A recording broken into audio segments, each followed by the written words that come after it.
Om Namo Bhagavate Vasudevaya. Om Namo Bhagavate Vasudevaya. Om Namo Bhagavate Vasudevaya. Sarva Vaishnava Paye Mora Namaskar. Ite Aparada Kichu Nahuk Ama.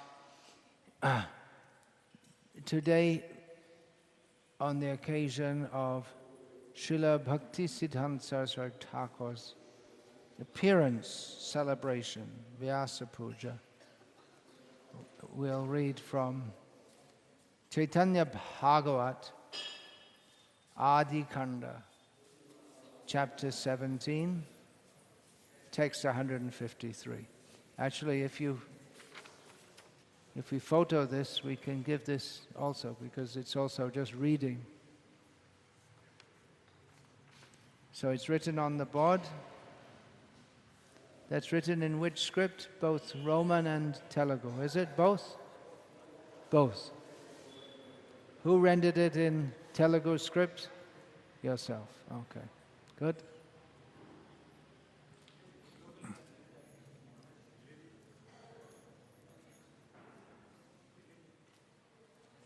Okay, please repeat after myself. Oh, you can just photo the first page because it's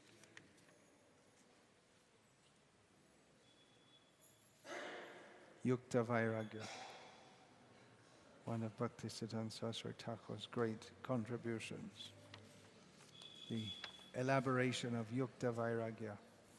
So, Sarava Vaishnaver Paye Mor Namaskar Ite Aparadha Kichu Nahuk Amar Sarva Vaishnaver Paye Mor Namaskar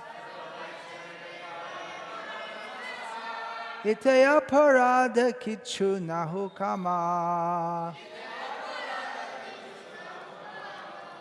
Sarva Vaishnaver Paye Mor Namaskar Ite Aparadha Kichu Nahuk Amar Sarva Vaishnaver Paye Mor Namaskar Ite Aparadha Kichu Nahuk Amar Sarva Vaishnaver Paye Mor Namaskar Ite Aparadha Kichu Nahuk Amar Sarva Vaishnava of all the devotees, Paye at the feet, More my Namaskar. You all know what Namaskar means. Ite in this matter. Aparadha. Yeah, unfortunately we all know what aparad means also. So Kichu. Kuncham means same thing in Telugu and Tamil. Nahuk. Let there not be. Amar. So the translation given here is, I offer my respectful obeisances unto the feet of all the Vaishnavas so that they may not consider my offenses. And I can give a somewhat different translation. I offer my respectful obeisances unto the feet of all the Vaishnavas, and I hope that they will not take offense. Let there not be any offense in this matter.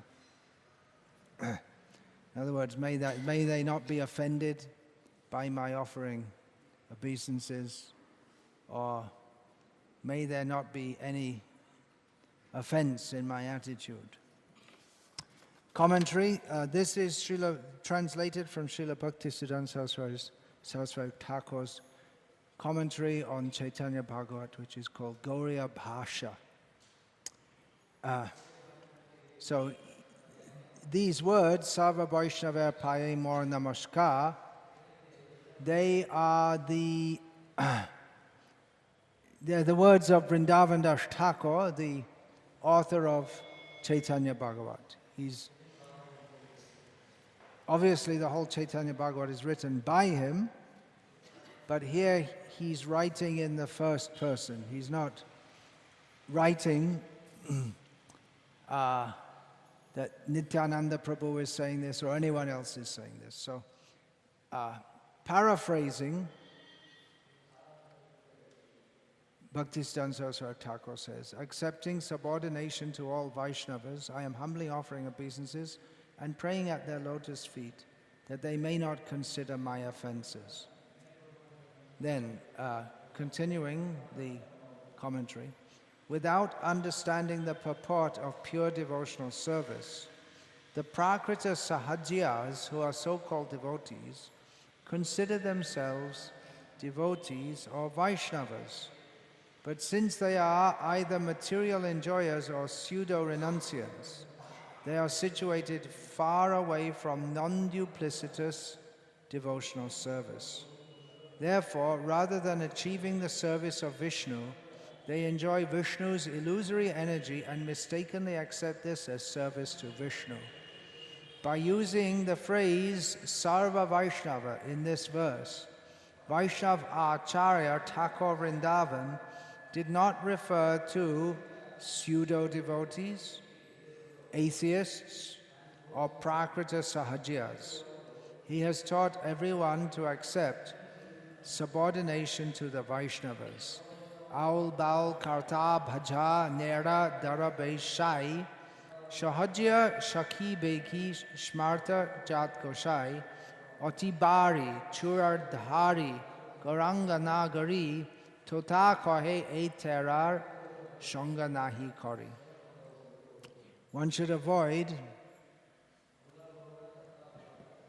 well, actually it's Tota Kohe, one Babaji Tota Babaji says, I do not associate with these 13 classes who are known as Aul, Baul, Karta, Bhaja, Nera, Darave, Shai, Shaki, Beki, Sharta, Jat, Gosai, Oti, Bari, Chura, Dhari, and Goranga Nagari.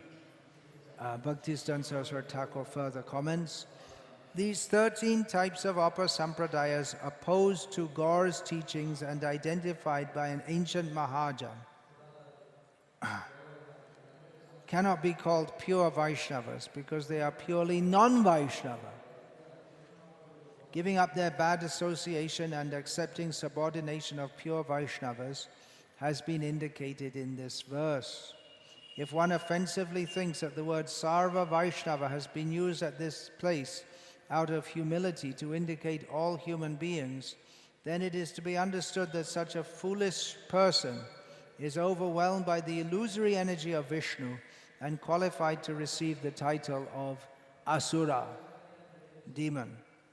All living entities are by nature Vaishnavas, but the mind's restlessness and the gross body's sinful activities, which are born from the bodily concept of life, are not included in the pure non-duplicitous principles of Vaishnavism.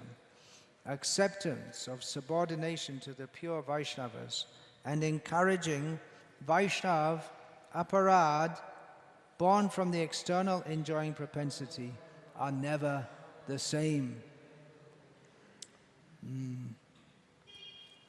Om Jnana Timirandhasya Jnananjana Shalakaya Chakshurmilitam Yena Tasmai Shri Gurave Namaha.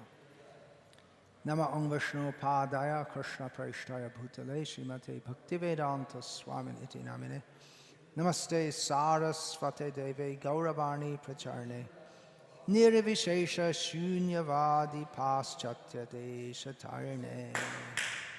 Nama Om Vishnu Padaya Krishna Preshtaya Bhutale Srimate Bhaktisiddhanta Saraswati Iti Namine Shri Varshabhanavi Devi Dayataya Kripabdhaye Krishna Sambandha Vijnana Dayane Prabhave Namaha Madhurya Jvala Premadhya Shri Rupa Nuga Bhaktida Shri Gaura Karuna Shakti Vigrahaya Namostute Namaste Gauravarni Srimurtiye Dinatarne Rupano Gaviruddha Pasidhanta Dvanta Harne Vandeham Shri Guru Shri Ataf Padakamalam Shri Gurun Vaishnavangscha Shri Rupam Sagrajatam Sahagana Raghunatan Vitam Tam Sajivam Sadvaitam Savadhutam Parijana Sahitam Krishna Chaitanya Devam Shri Radha Krishna Padan Sahagana Lalita Shri Vishakhan Vitamscha Hare Krishna Krishna Krishna Hare Hare Hare Rama Rama Rama Hare Hare. I'll just read from Sri Bhaktisiddhanta Vaibhava, the first volume, page that is 45 in the Roman numerals. Took me XLV under the nomenclature.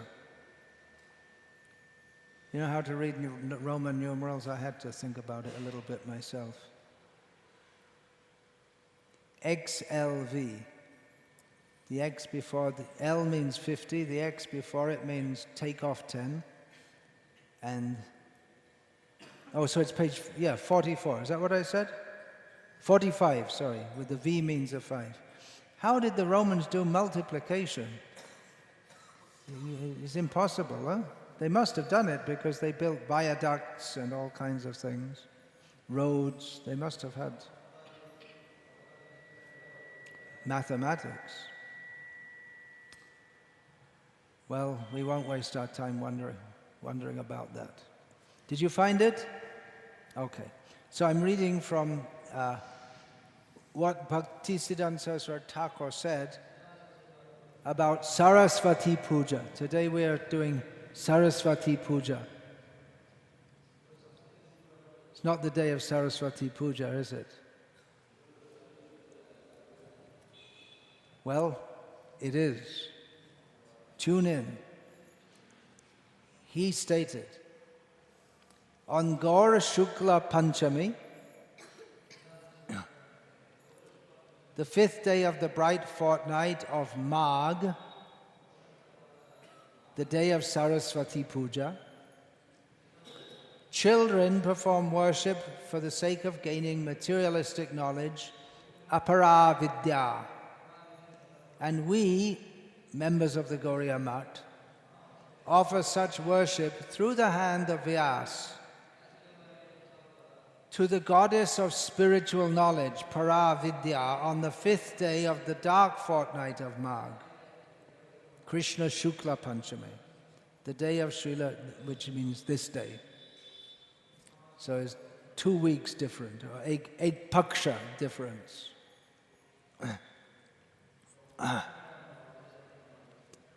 So today is Saraswati, we're worshipping Saraswati. How is it that his name is Saraswati, Bhaktisiddhanta Saraswati?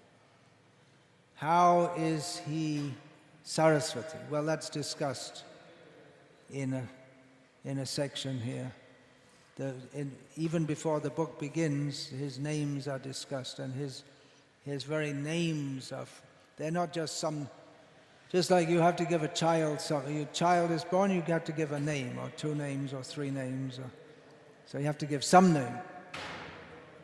But his names are not just arbitrarily given, but they are all deep with meaning. Now, getting back to this commentary from the Gauriya Bhasha of Chaitanya Bhagavat. This is a completely Vaishnava expression of humility and obeisance to all the Vaishnavas. This verse is just suitable for glorifying all the Vaishnavas. If one is to comment on this, then one could glorify all the Vaishnavas and dilate on the qualities of the Vaishnavas which makes them worshipable. Srila Bhaktisiddhanta Saraswati Thakur chose instead to point out who are not Vaishnavas, who might appear to be Vaishnavas, but they're not really Vaishnavas at all. Now, among these 13 which are mentioned, 13 groups, some of them are somewhat Vaishnavas. Yeah, actually most of them are. The Smartas, they're not at all, they're actually opposed to Vaishnavas, but there may be devotees become influenced by Smarta ideas. Owl, no real relationship with Vaishnavism. Some kind of owl, you might say, is more like a fakir. It's mostly from Muslim background. These are different kinds of groups that were common in Bengal at that time. Baul, not really Vaishnavas, but Bauls are famous for singing cryptic songs. Cryptic, do you know what it means? It means, has a lot of meaning, but it's very esoteric and difficult to understand. It can be understood by only people who are initiated into the secrets of Baalism, Baulvad. So they may sing, they'll sing songs about Gauranga also, but it's not really their focus. Their focus is the Moner Manush, the man of the mind, whatever that may be. In Karta Bhaja, not really Vaishnavas. But the thing is, in Bengal, the influence of Chaitanya Mahaprabhu's Sampradaya was so strong that practically everyone, they were affected by that and influenced by that. And so even if they have different teachings, they may incorporate that. Nera means a sect of Buddhists. Nera means having a shaved head. That's all it means. So, sect of Buddhists, many of them became Vaishnavas, but then they relapsed into degraded behavior. Sai. Yeah, we all know what Sai is. Sai Ram, Sai Krishna, Sai Baba, all this. But this is this Sai Baba, he wasn't the first Sai. So it's similar to owls, and they're some kind of Muslim come Hindu renunciants. Actually, at that time, among the common people, especially in Bengal, there wasn't that much division between Muslims and Hindus as now. And probably, yeah, well, even just like here in Telangana, I see on Maharam, Muslims celebrate and Hindus celebrate. And I don't know if the Muslims celebrate, but they used to do it. Like, for instance, in Kashmir, the Muslims used to take part in all the Hindu festivals and vice versa. So the renunciants who would wander around in Bengal, it wasn't they weren't clearly, some of them weren't clearly Hindus or Muslims. They were somewhere in between, and no one really bothered whether they're Muslims or Hindus. But some of the, just like the Bowels, they had definitely more Hindu influence, although they could be Muslim Bowels also. But Owls, they're more Muslim influence. Then Sahajya, yeah, they have a whole big philosophy, but it's not a very good one. The idea that Sahaj means easy, natural.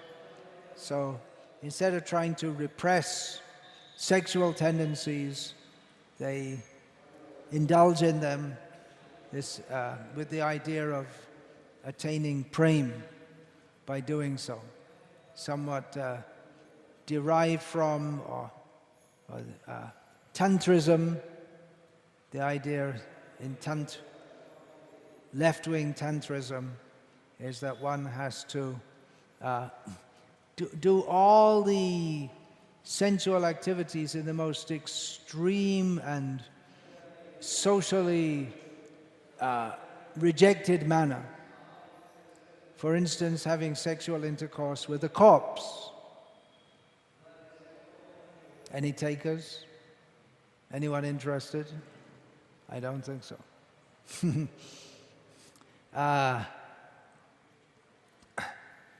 And in this way you attain self-realization. I'd rather take prasadam. Seems like a better way of Krishna prasad. Saki Beki. Saki Beki are men who dress... this is...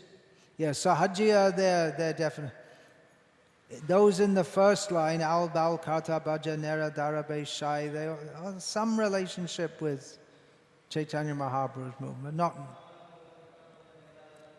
some peripheral relationship. Sahajya, they definitely identify themselves as followers of Chaitanya Mahaprabhu. The Vaishnav Sahajyas. They were also apparently Buddhist Sahajyas prior to Chaitanya Mahaprabhu's coming. Saki Beki, they definitely identify themselves as followers of Chaitanya Mahaprabhu. They are men who want to consider themselves as gopis by dressing as women and acting as women and talking in a falsetto voice so that they sound like a woman. And even for 4 days a month, they won't be seen. They'll be in purdah because they're women, but they're not women. Smarta, I already discussed a little bit. Jat Gosai means those who are born in the families of Advaita Acharya, Nityananda Prabhu, and there are so many. These are the two prominent ones. There are others also. Gadadha, the Advaita Vangsha, Nityananda Vangsha, Gadadha Pariva, Narottam Pariva. Their idea is that by birth they are qualified to give initiation, and no one else is. Ati Bari, this refers to those who make things too big. Jagannath Das of the Panchasakha of Puri in Orissa, he made the Oriya Bhagavatam with 13 cantos. Very popular up to the present day. So he was too big.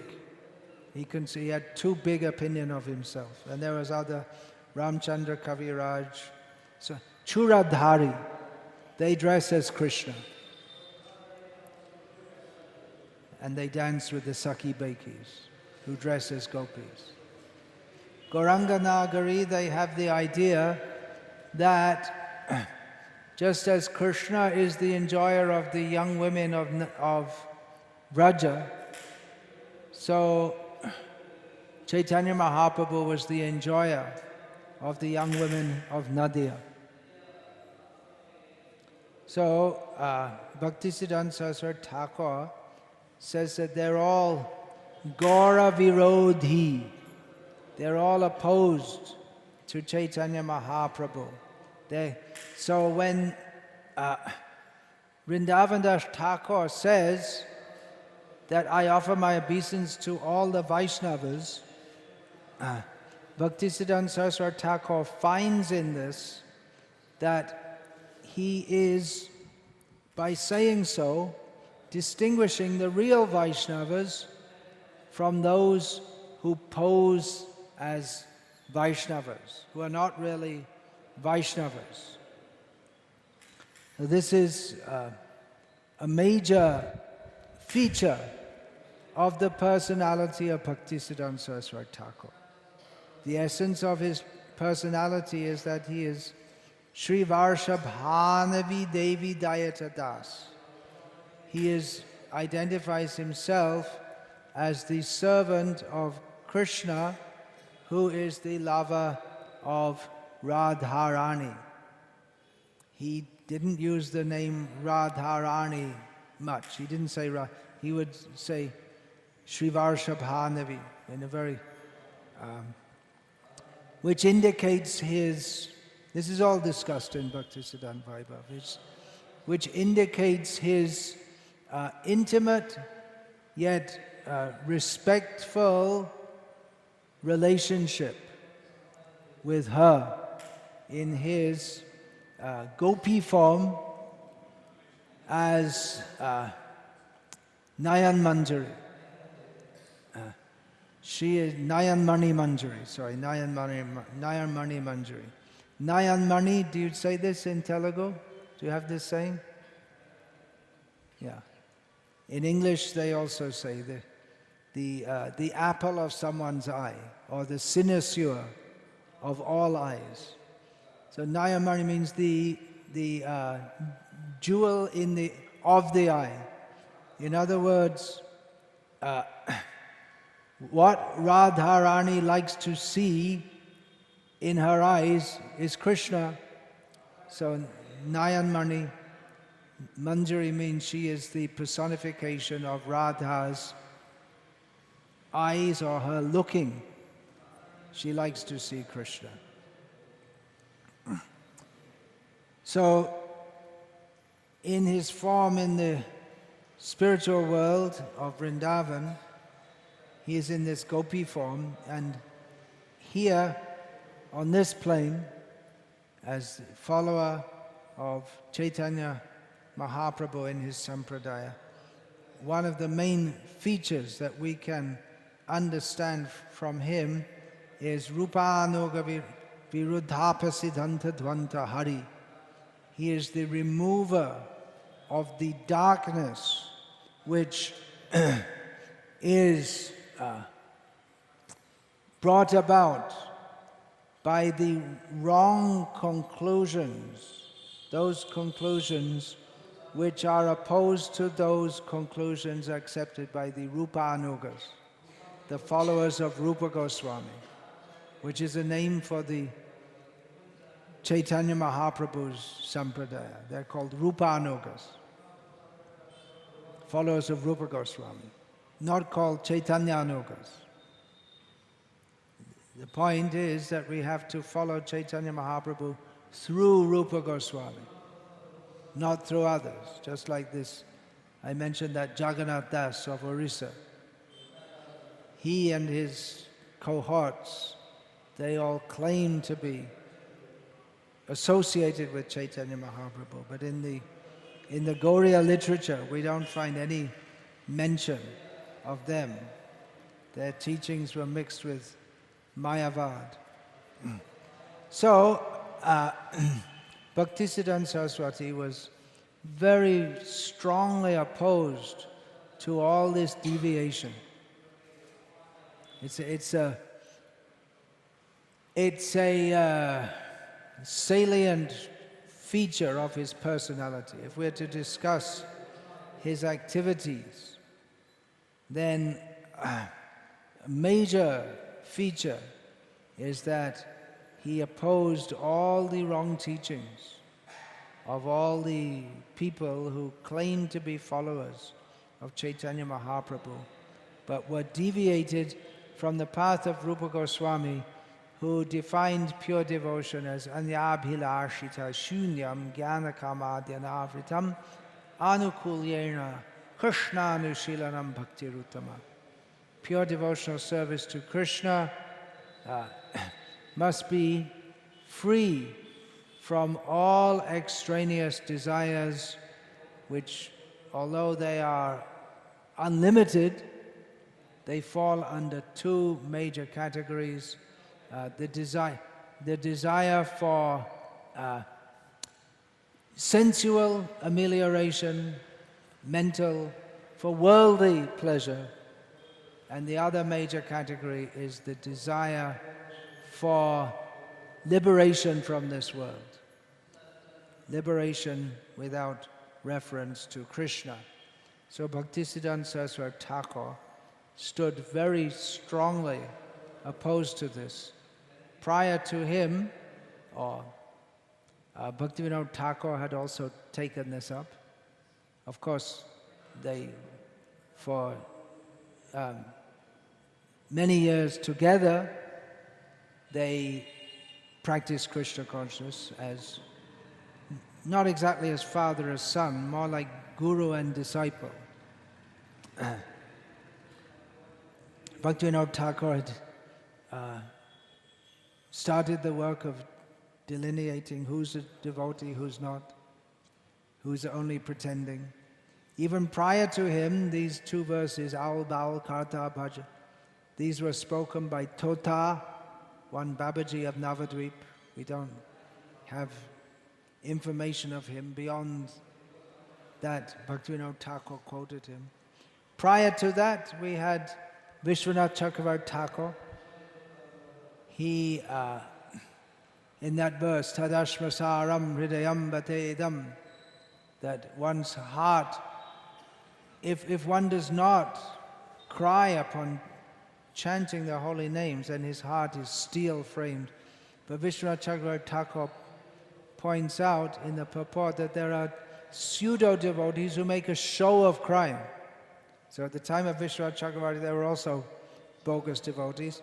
And Vrindavan Das Thakur himself, in his Chaitanya Bhagavat, which was composed shortly after the disappearance of Chaitanya Mahaprabhu, had already noted that there were so many bogus people who claimed themselves to be followers of Chaitanya Mahaprabhu. Some of them called themselves Gopal, pretending to be directly Krishna avatar.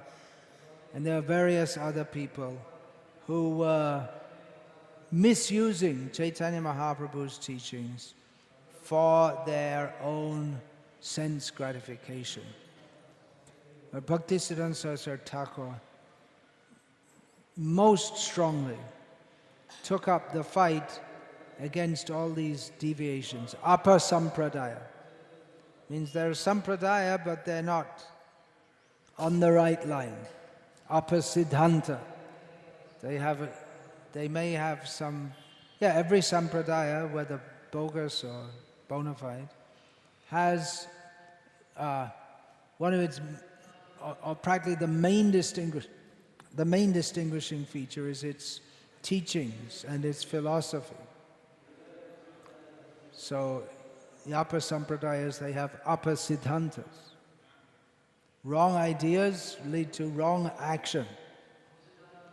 That's why it's very important to properly understand the philosophy of Krishna consciousness. If we understand it properly, that will be manifest as proper behavior in devotional service. If we get a misunderstanding, then we may do, we will act in a manner that is not pure devotional service. But we might think that the understanding is correct and think that our behavior is correct.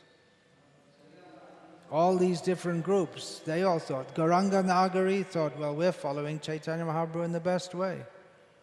That's what they think. They think that, well, there's Lakshmi Narayana in Vaikuntha, and beyond that, the very secret truths of Krishna's pastimes in Vrindavan, that's very secret, that's not revealed to everyone.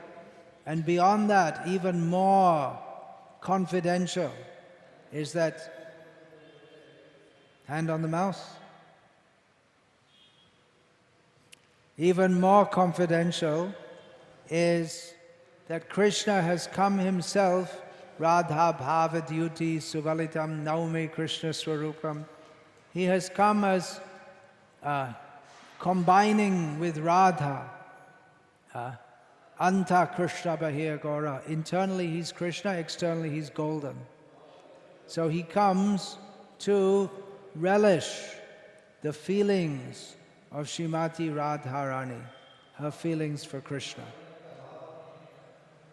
But the Gauranga Nagaris say, well, there's a stage further still, which is to understand that Chaitanya Mahaprabhu sports with the young women of Nadia, the young wives, the young married women of Nadia. There's no record of this. It's completely contradictory to the whole mood of Chaitanya Mahaprabhu, in which he comes to relish the feelings of a devotee, not to take the position of the enjoyer. So they have the wrong idea. Bhaktisiddhanta Saraswati Thakur stood against this. And many people stood against him and called him an offender. You see, these Vaishnavas, they've been doing this for so many years, well-established sampradayas. No one was like them. No one went against them, especially the Jat Gosais, the Goswami families who gave initiation.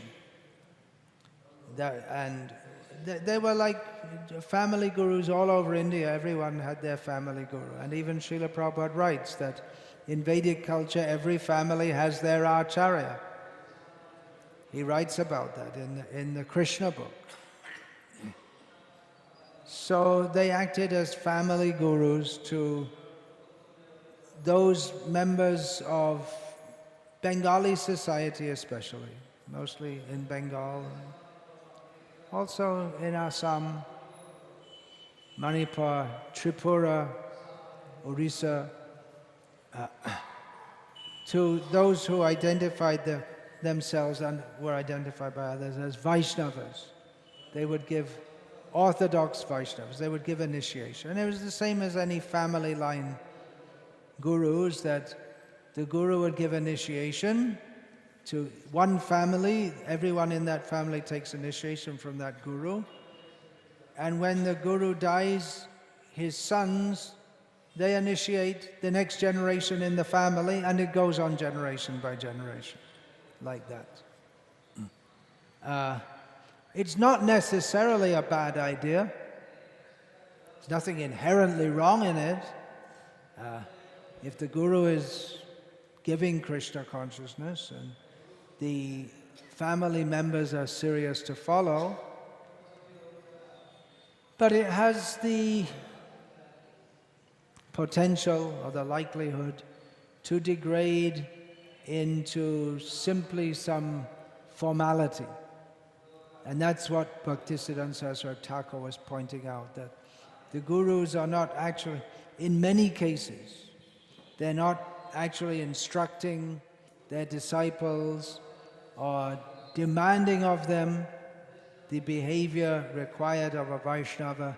Simply, they give initiation and they accept dakshina, and in this way the family gurus maintain their own families. So Bhaktisiddhanta Saraswati Thakur stood against this by himself initiating, even though he was from a Shudra family. Did you know that? He's from a Shudra family. Kayasta. Among Shudras, Kayastas are really in a different class. Sometimes they're considered a different caste altogether.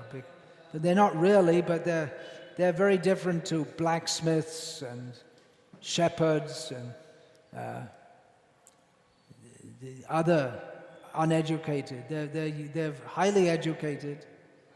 They act in the administration of governments, not as Brahmanas also do as ministers, as advisors, but the Kayasthas, they act as ministers, clerks, writing records and keeping accounts and so many things like this.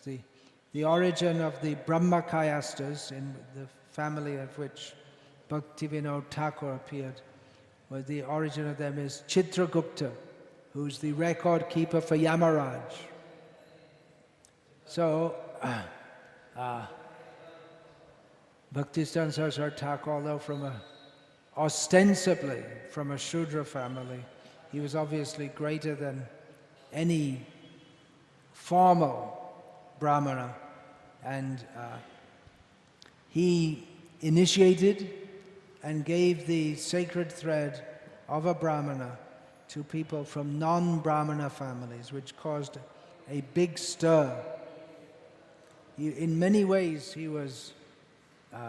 opposed the prevailing religious status quo, although it really wasn't. It was difficult to say exactly. There was the status quo, the orthodox Vaishnavas, and then there also the Karta Bhajas were there. They were a protest movement against the Vaishnavas. They were very widespread among the lower castes especially. Then among the more educated people, that means British educated people, many of them were gravitating to the Brahma Samaj. There was a lot of confusion.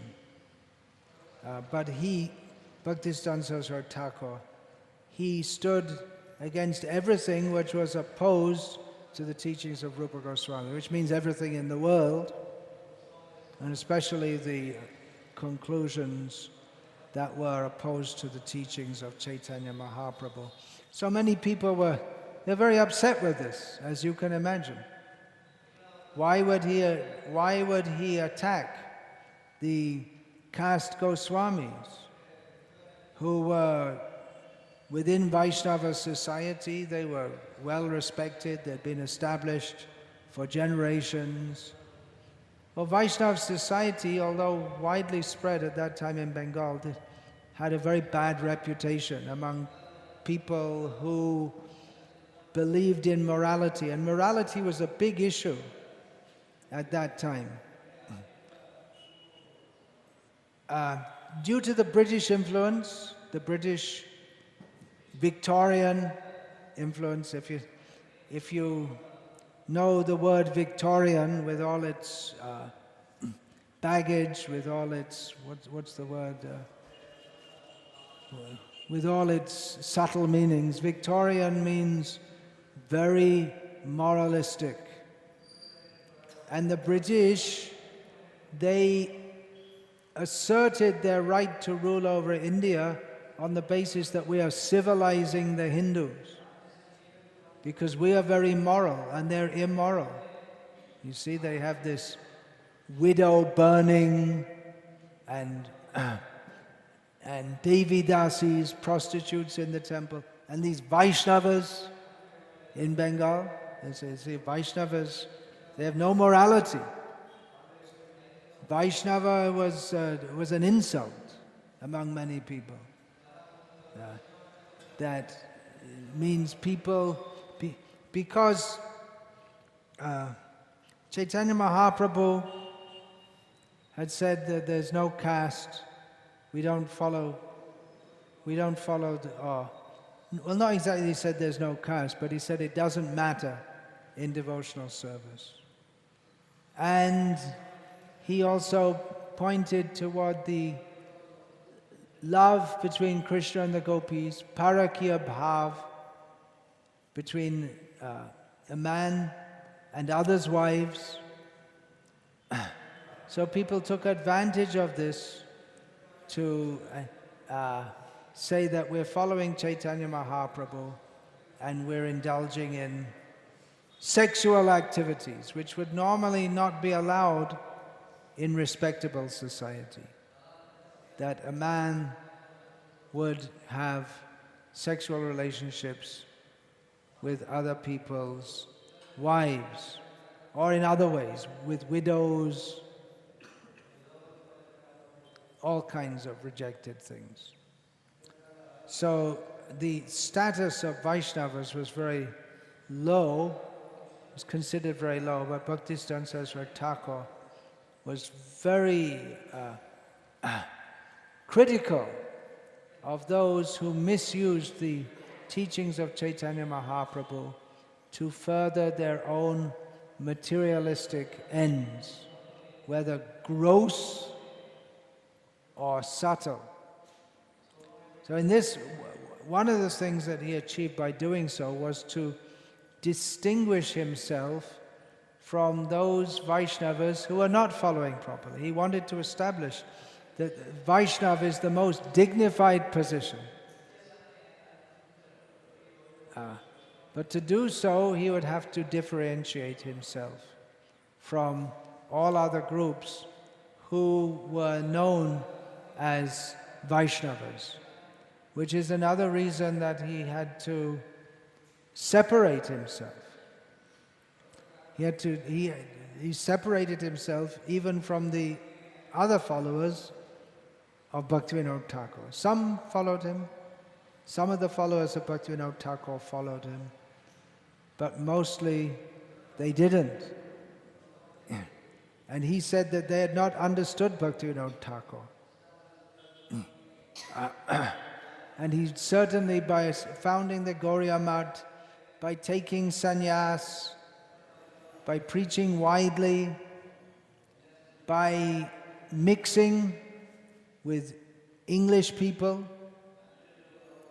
in so many ways he distinguished himself from the traditional Vaishnavism, saying that it was in need of great reform.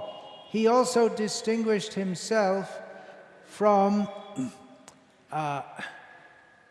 what nowadays would be called Hindutva.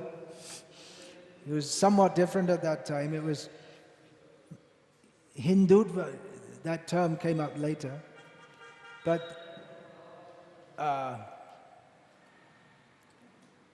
reawakened Hinduism. It was Vivekananda especially who stood up for Hindu pride, and it was mixed with anti-British sentiment that we need our own Swaraja, we should rule ourselves, kick out the British. So that was very prominent, especially in Bengal, more than anywhere else. As I've heard it said, that the British used to say that the South Indians are our slaves, are our servants. The West Indians, they're our friends. That would mean the Marwaris, because the British, they were doing business, they were there for money. And the Bengalis are our enemies. Especially, so many Bengalis were in this independence movement. But Bhaktisiddhanta Saraswati Thakur, he didn't go along with that. He, against the increasing public sentiment, he supported the British rule. His father was, after all, a prominent government service in the British Raj. And presumably the government, I don't know exactly, but the government servants, they might be more expected to support the government than to oppose it. Anyway, Bhaktivinoda Thakur, he praised the British rule. You don't like to hear this, maybe, because Indians are supposed to not like the British rule. It wasn't that he was, it wasn't that Bhaktisiddhanta Saraswati Thakur was intrinsically pro-British, but there's that famous anecdote that when one young man in 1922 came to the Gauriya Math at the rented building at Urtadangi Road, in North Calcutta. That time it was North Calcutta, now it's North Central. So Bhaktisiddhanta Saraswati Thakur was talking about Chaitanya Mahaprabhu's mission being propagated all over the world. And he said to this young man, whose name was Abhay Charan Dey, and his companion, Narendra Malik, that you are young men, you are educated young men, you should take this mission of Chaitanya Mahaprabhu and preach it all over the world. First time he saw him. And this Abhay Charan Dey, he opposed and said, because he was a follower of Gandhi and the independence movement. And he protested that our nation is a nation in bondage. Who will listen to our message? First we have to become free of British rule, then only people will listen. Who will listen to slaves? And Bhaktisiddhanta Saraswati Thakur's response was that the message of Chaitanya Mahaprabhu, its propagation is so urgent and necessary that it cannot wait for any political adjustment. That was his verdict. So he went along. He said, the British, they're not interfering with us. Why should we interfere with them? Our business is to propagate Krishna consciousness, the teachings of Chaitanya Mahaprabhu. And actually, Srila Prabhupada also said that India was better under the British. You may think, well, the British, they were slaughtering cows, but actually Prabhupada also said that the level of cow slaughter that has been introduced after the British left, the British would not have dared to bring that in. But the Indians, they did it. They brought in so much cow slaughter. But the British, they would not have dared to do it for fear of political repercussions. After all, they're only a very small number of people ruling a vast population. And to a large extent, they relied on the cooperation of the people. Anyway, the point is that Bhaktisiddhanta Saraswati Thakur, he was opposed to pretty much everything that was popular and accepted at the time. But he wasn't against all these things just for the sake of being against. Some people, they make a big noise just to promote themselves. Whatever you say, they'll say something opposite. They have this attitude just to oppose. But it wasn't that he was just contrary by nature, but he wanted to establish the teachings of Chaitanya Mahaprabhu.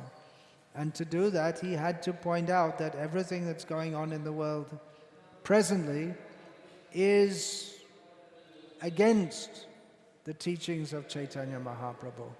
So we shouldn't think that such statements that Bhaktisiddhanta Saraswati Thakur made, they were true then and not now. We can read about it, and it's some historical information. Of course, we don't see in our Krishna consciousness movement, we don't see directly we don't see bowels. Bowels, you used to see them in the villages of Bengal. But during the communist period, they cleared out all the sadhus. They taught the children to throw stones at them and harass them. So all the sadhus, all the wandering sadhu types, you don't see them in Bengal much now. So they have an ektara.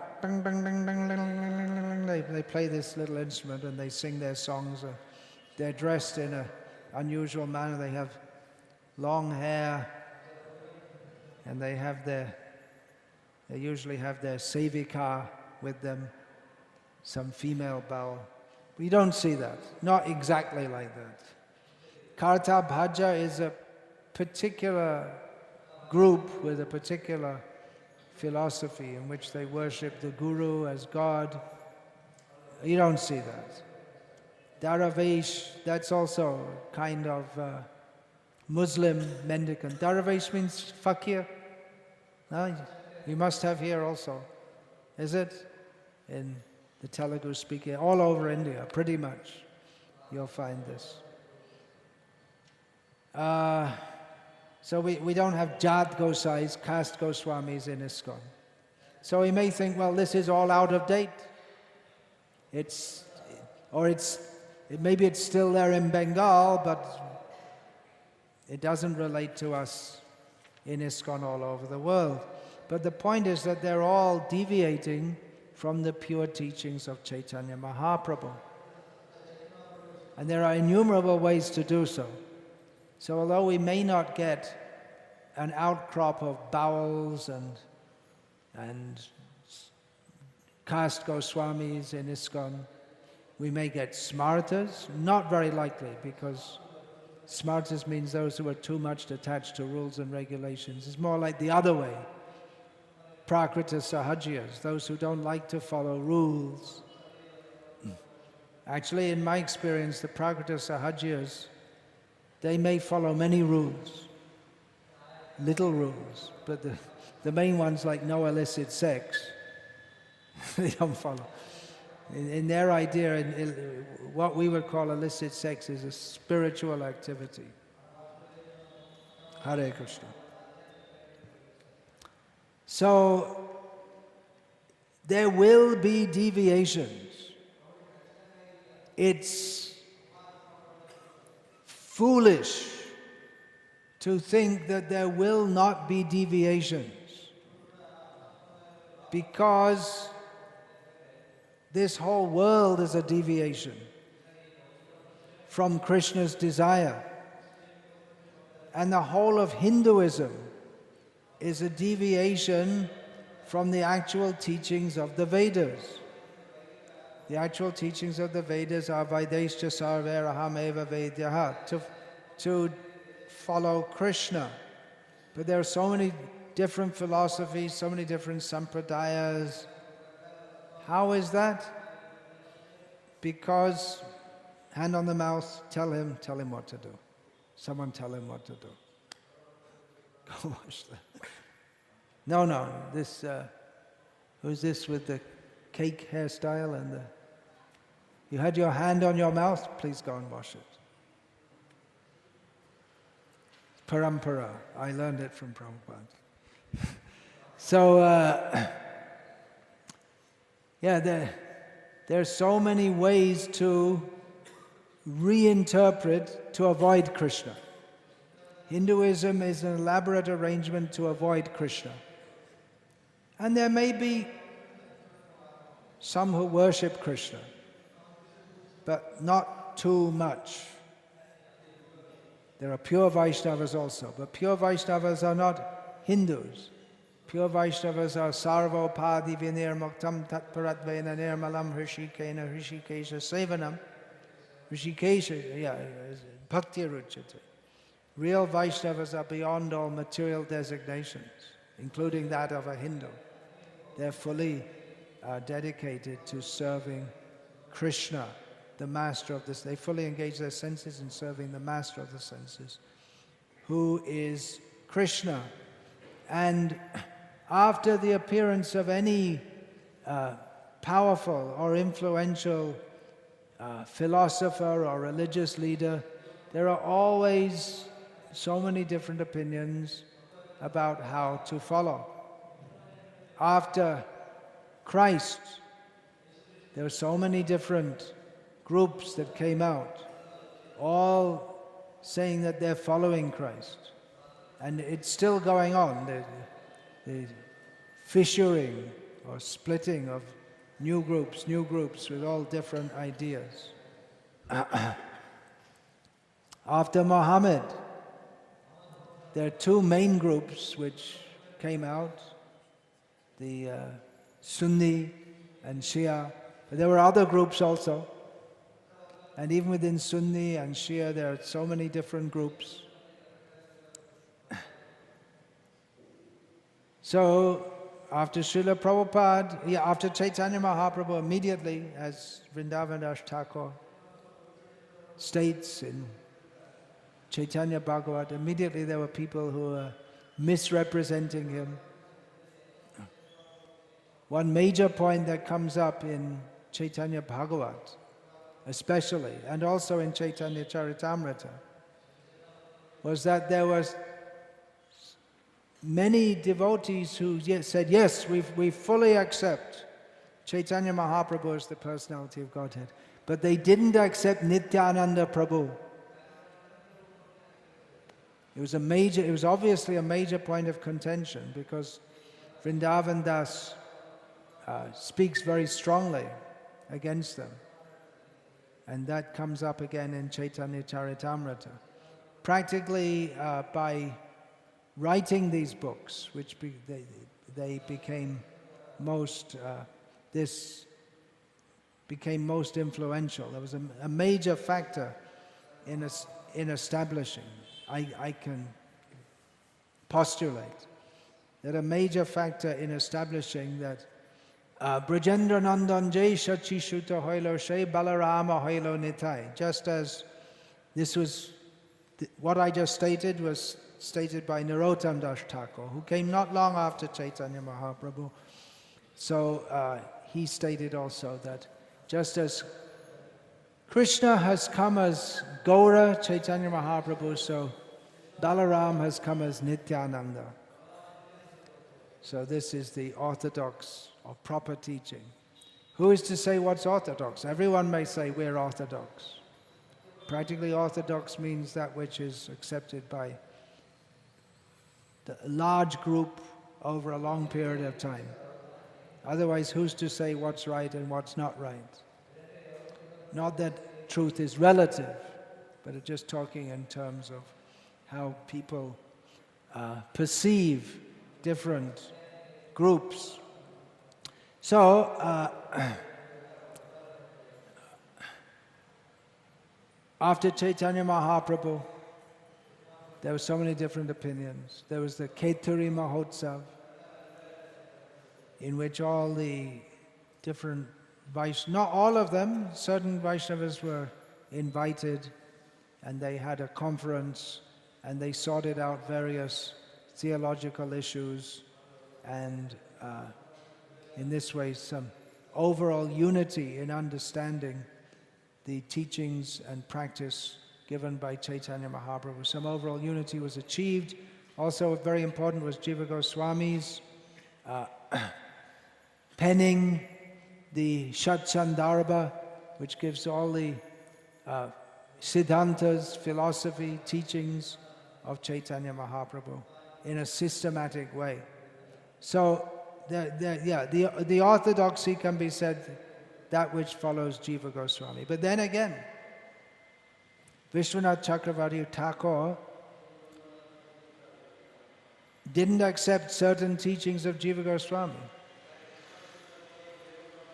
He didn't openly reject, but Jiva Goswami established the Swakiyavad, Radha and Krishna are married, and Vishwanath Chakravarti wrote an essay giving so many reasons why Swakiyavad is not correct and Parakiyavad is correct. So Bhaktisiddhanta Thakur, commenting on this, this is the work of our acharyas. See, there may be so many gurus giving initiation, but the acharyas, yes, I was saying that Shastra Jukte Shunipun, those who are most expert in harmonizing the various statements of the Shastra and of the acharyas, they themselves are acharyas in the truest sense of the term. So Bhaktisiddhanta Thakur said that although it may, actually this comes in Chaitanya Bhagavat also, and Bhaktisiddhanta Thakur elaborated on it further, that although among the pure Vaishnavas, there may be apparent disagreements, but there's not actually. And Bhaktisiddhanta Saraswati Thakur commented that Jiva Goswami promoted this teaching of Swakiyavad because it was required among certain of his followers who couldn't accept this. Now that may be a controversial point. I could say more about that, but I won't now. So the point here that I'm making is that we cannot, it would be foolish to think that after Srila Prabhupada there won't be deviations and disagreements, because there's never been a great religious leader or even a philosophical or political leader, an influential leader, has not been followed by different groups of people interpreting in various ways. Karl Marx, his philosophy was tremendously influential in the 20th century, and it's still tremendously influential in ways, not directly in terms of political power, but in terms of influencing. Well, we have modern feminism, modern feminism definitely takes strength from Marxist theory, but Marxist Siddhanta, is that Siddhanta or Vada? The Vada and Siddhanta are not the same thing. Siddhanta, if it gives more respect to it. It means, and it really means something which is on the basis of Shastra. Whereas Vada just can mean any damn idea.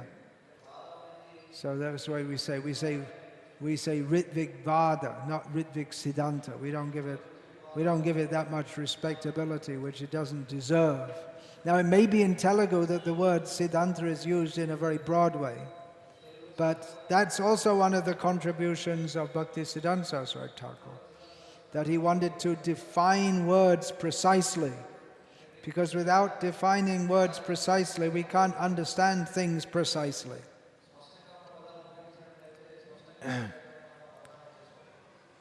So it is important to understand that Bhaktisiddhanta Saraswati, what did I say about, let's get back. Marx, there are different interpretations of Marx, different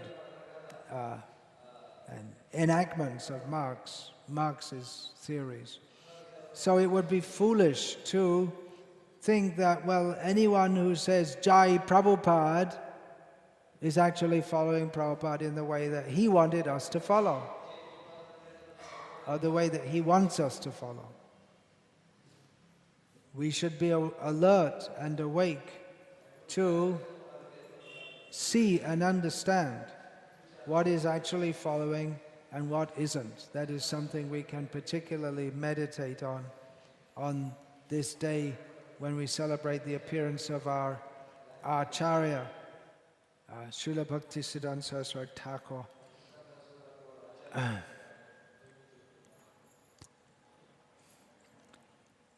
In many ways, he was paradoxical, as are great personalities. Great personalities are almost always paradoxical, really great personalities. Krishna himself,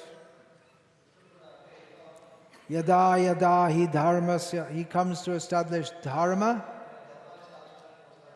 and he dances with others' wives. Paradoxical. He's the most merciful, and vinashayata dushkritam. He kills so many demons, kills the demons. He is all-powerful, and he's afraid of Mother Yashoda's stick. He can give liberation, and he's tied up by Mother Yashoda. So in so many ways he's paradoxical. So great personalities, that's often seen in them, they're paradoxical. Sometimes, for instance, he sometimes highly praised, actually often he highly praised his disciples. In one Vyasa Puja address, what he would do, in the Vyasa Puja ceremony, which was celebrated in a very grand way over several days. So all his disciples, or at least the leading ones, they would speak praises of him. And then when they'd all spoken, he would give his replying speech, pratibhasha. You have that word also? In Telugu, you say that? Pratibhashan. It's a pretty high word. In Telugu also, it's a high word. It's not much known in Bengali even. So his replying speech. So he opened one of them by addressing his disciples, "My friends, protectors from dangers." So he didn't refer to them as my servants or my disciples, but you're all my friends who are protecting me from various dangers. He said, I never made any disciples. They're all my gurus. He also stated that when I read Chaitanya Charitamrita and Chaitanya Bhagavat and other such works, I always used to think that such devotees as are described there, they existed at the time of Chaitanya Mahaprabhu, but then no longer is such association available in this world. But he said, but now I see in the Gauriya Math, there are devotees of the same level. What could be higher praise than that? He once said that my guru gave me 3 instructions.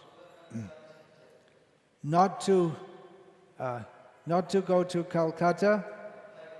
He was speaking in Calcutta at the time.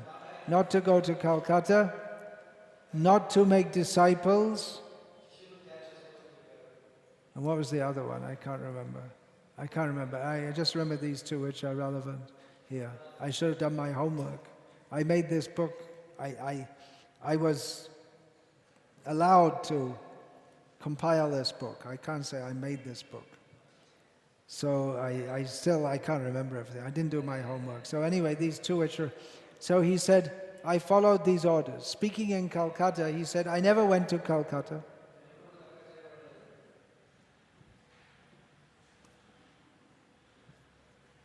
How do you accept that? He said, I only went to the Gauriya Math, which is Vaikuntha. He said, I never made any disciples. They're all my gurus.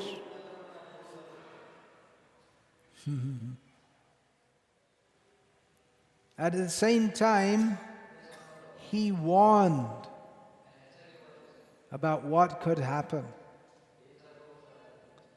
And Srila Prabhupada said he left this world 10 years early when he saw the number of his neophyte disciples increasing. He was so upset with that he left this world 10 years early. So I'm going to read now this. I'll just take a little break, 5-minute break. But I'm going to read from volume 3, page 137, Putana. So, you can all stretch your legs, something like this. If you think this lecture is long, it's not. Bhaktisiddhanta Saraswati Thakur's lectures were minimum 2 hours. And often 4, 5, or even 6 hours.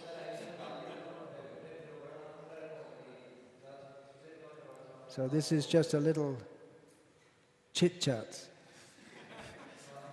But anyway, I have to take a little break, and you also can do so. Okay, we'll continue.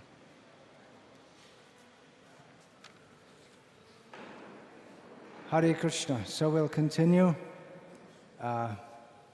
Bhaktisiddhanta Saraswati Thakur, he spoke against duplicity, pride, stubbornly recalcitrant behavior among his own disciples also. He never threw anyone out from the Gauriya Math. He was very intolerant on a philosophical level. He strived to keep bad propensities out of his Gauriya Math, but on a personal level, he was very tolerant in that sense. So I'll read from this, from a concluding portion of an article called Putana from the Harmonist, which was the English magazine of the Gauriya Math.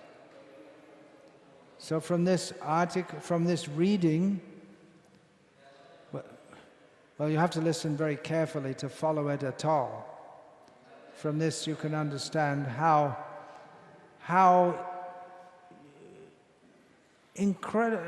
very intellectually deep were the thoughts of Bhaktisiddhanta Saraswati Thakur, and at the same time how sharply, incisively penetrating they are. His use of language, actually this is one of his easier compositions. There are others which are much more difficult to understand. So I'll read from this. This is the concluding portion of an article. And it gives the idea of how organized religion is almost certain. Hand on the mouth. Ah, caught you. Stop that habit. Go wash your hand. How it's almost certain to degenerate. There's one hope, which you'll find at the end of the essay. The hope is called Krishna. Oh, anyway, I'll read it. Remember, Putana is she who came apparently as a well-wisher, but her real purpose was to kill Krishna. So, I'll read from this essay. Sri Krishna manifests his eternal birth. So there you have already something, just in, even without finishing one sentence, you have something which is this, an apparently contradictory statement, eternal birth, which packed in there is so much teaching and understanding and philosophy. This is Bhaktisiddhanta Saraswati Thakur. And our own Srila Prabhupada also, actually. Srila Prabhupada's writing is of a style which is deceptively simple. In other words, you may think, well, it's just very simple. But if you start to unpack it, and you can understand how much Siddhanta, how much deep elucidation and understanding of so much philosophy is packed into Srila Prabhupada's writing. So, Sri Krishna manifests his eternal birth, the pure cognitive essence of the serving soul, who is located above all mundane limitations. If you want, don't bother to try to translate it, because even to understand it is difficult. If you understand it, then you can translate it. Otherwise, you can't translate it. And it's not easy to understand, even in English. His eternal birth is the pure cognitive essence of the serving soul. Okay, I'm not going to unpack it here. King Kamsa is the typical aggressive empiricist, ever on the lookout for the appearance of the truth for the purpose of suppressing him before he has time to develop. This is no exaggeration of the real connotation of the consistent empiric position. The materialist has a natural repugnance for the transcendent. He is disposed to think that faith in the incomprehensible is the parent of dogmatism and hypocrisy in the guise of religion. This is tremendous.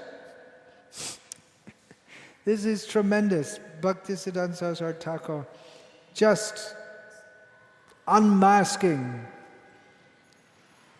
generations of agnostic and atheistic so-called philosophers. Continuing. He is also equally under the delusion that there is no real dividing line between the material and the spiritual. He is strengthened in his delusion by the interpretation of scriptures by persons who are like-minded with himself. This includes all the lexicographic interpreters. You have to understand his use of words, but it's too much to go into to explain it, word by word. The lexicographical interpretation is upheld by Kamsa as the real scientific explanation of the scriptures and is perfectly in keeping with his dread of and aversion for the transcendental. These lexicographical interpreters are employed by Kamsa in putting down the first suspected appearance of any genuine faith in the transcendental. King Kamsa knows very well that if the faith in the transcendental is once allowed to grow, it is sure to upset all his empiric prospects. There is historical ground for such misgivings. Accordingly, if the empiric domination is to be preserved intact, it would be necessary not to lose a moment to put down the transcendental heresy the instant it threatens to make its appearance in earnest.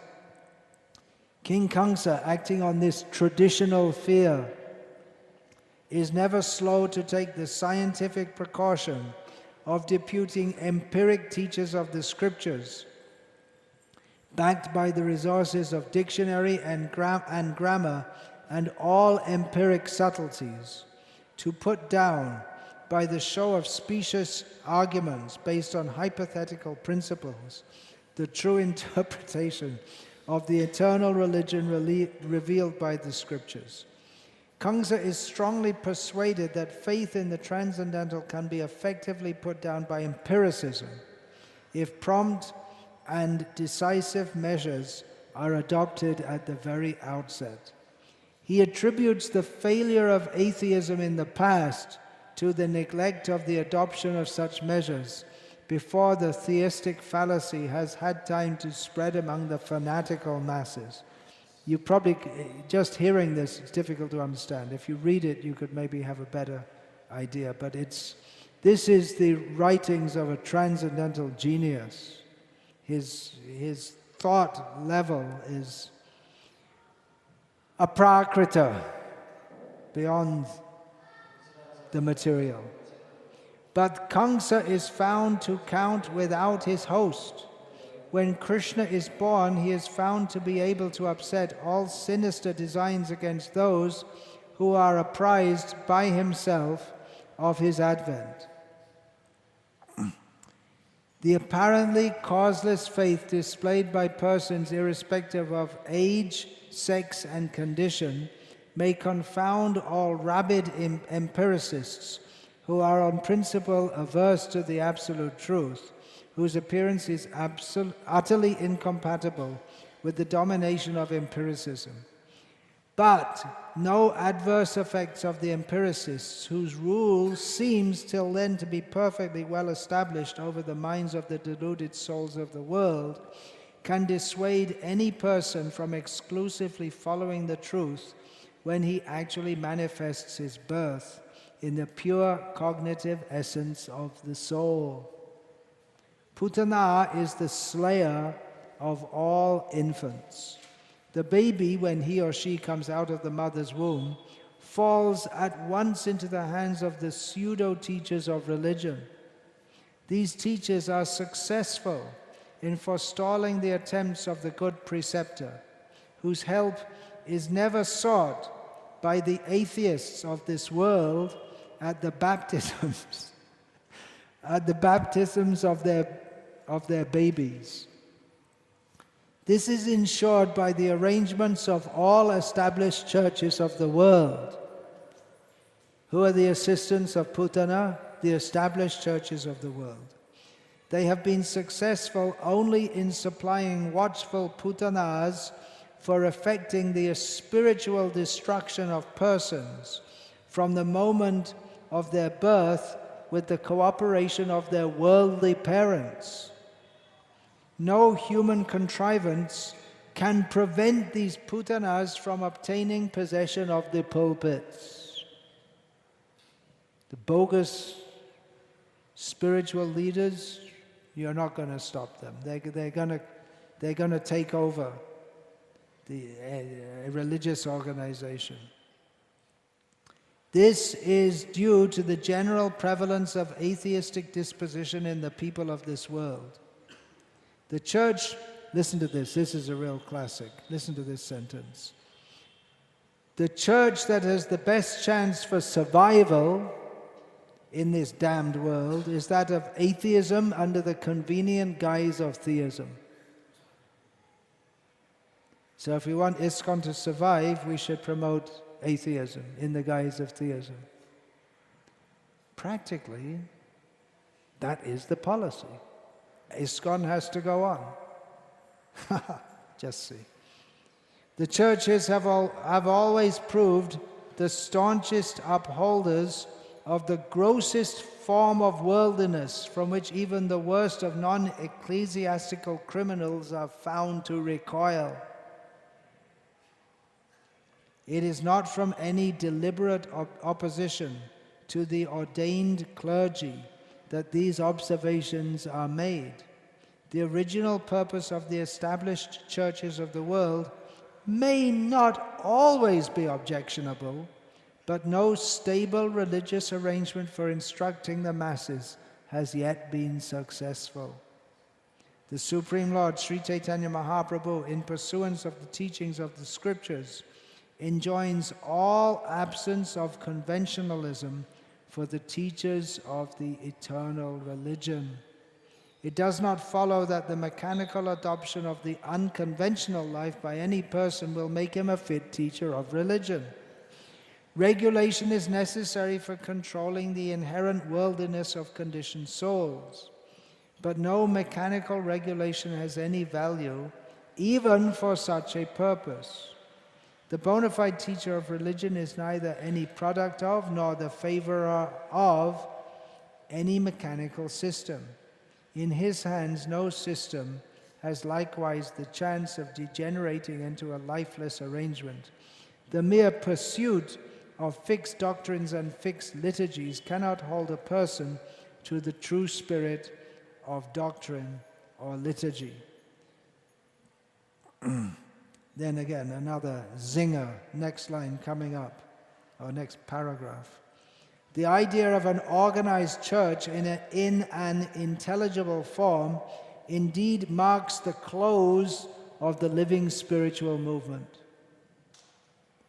The great ecclesiastical establishments are the dikes and the dams to retain the current that cannot be held by any such contrivances. They indeed indicate a desire on the part of the masses to exploit a spiritual movement for their own purpose. They also unmistakably indicate the end of the absolute and unconventional guidance of the bona fide spiritual teacher. The people of this world understand preventive systems. They have no idea at all of the unprevented, positive, eternal life. Neither can there be any earthy contrivance for the permanent preservation of the life eternal on this mundane plane on the popular scale.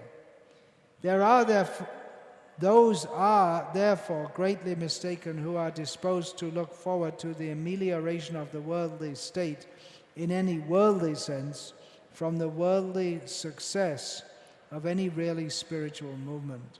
It is these worldly expectants who become the patrons of the mischievous race of the pseudo-teachers of religion, the Putanas, whose congenial function is to stifle the theistic disposition at the very moment of its suspected appearance.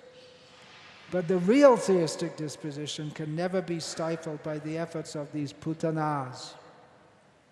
The Putanas have power only over the atheist. It is a thankless but salutary task which they perform for the benefit of their unwilling victims. But as soon as theistic disposition proper makes its appearance in the pure cognitive essence of the awakened soul, the Putanas are decisively silenced at the very earliest stage of their encounter with the newborn Krishna. The would-be slayer is herself slain. This is the reward of the negative services that the Putanas unwittingly render to the cause of theism by strangling all hypocritical demonstrations against their own hypocrisy. But Putana does not at all like to receive her reward in a form which involves the total destruction of her wrong personality. King Kamsa also does not like to lose the services of the most trusted of his agents. The effective silencing of the whole race of pseudo-teachers of religion is the first clear indication of the appearance of the Absolute on the mundane plane. The bona fide teacher of the Absolute heralds the advent of Krishna by his uncompromising campaign against the pseudo-teachers of religion. So this is why Bhaktisiddhanta Saraswati has come to this world and why we are praising him for having done so. He is the bona fide teacher of the Absolute who heralds the advent of Krishna by his uncompromising campaign against the pseudo-teachers of religion. There's so much more to say. There's more than 2,000 pages of saying it. Hare Krishna. 2,000 pages. Isn't it? I think it came to more than 2,000. No, not so many. 560, 800. No, not so many. Not even 1,500. Anyway, a lot of pages in this book. Hare Krishna. Srila Bhaktisiddhanta Saraswati Goswami Maharaj Prabhupada Ki Jai. Samaveta Bhakta Vrinda Ki Jai. Hare Krishna.